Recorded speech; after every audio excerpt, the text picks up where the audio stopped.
దేవుడి లక్షణాలు చెప్పు అని అన్నప్పుడు ఏం చెప్తారు మీరు మొట్టమొదట? దేవుడు సర్వశక్తిమంతుడు అని చెప్తాం కదా. నేను చాలాసార్లు దేవుడు సర్వశక్తిమంతుడు అని చెప్పాను. చూసావా దేవుడు సూర్యుని చేశాడు, దేవుడు చూసావా భూమిని ఎంత స్పీడ్గా తిరుగుతున్నా కూడా గుద్దుకోకుండా ఏర్పాటు చేశాడు. కానీ అదంతా దేవుడి శక్తి కానే కాదండి. అది కాదు అసలైంది. దేవుడి శక్తిని ఎక్కడ పెట్టాడు అని అంటే సిలువలో పెట్టాడు అంటే అది దేవుడి శక్తి. అయితే మీరు అనుకోవచ్చు, సిలువలో అంత దేవుని శక్తి ఎక్కడుంది? సిలువలో ఏముందనంటే అవమానం ఉంది, ఓడిపోవడం ఉంది, బలహీనత ఉంది, అందులో దేవుని శక్తి ఉందంటావేంటి అని అంటారండి. అప్పుడు మనం తెలుసుకోవాల్సింది ఏంటంటే సిలువలో జరిగిన విషయం ఏమిటంటే లోకాధికారి త్రోసివేయబడ్డాడు, అపవాది నుండి నన్ను విడిపించాడు.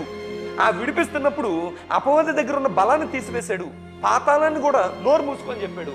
తర్వాత యేసుక్రీస్తు రక్తం ద్వారా మన మనస్సాక్షులన్నింటినీ శుద్ధి చేసి పరిహారాన్ని ఇచ్చాడు, ప్రాయశ్చిత్తాన్ని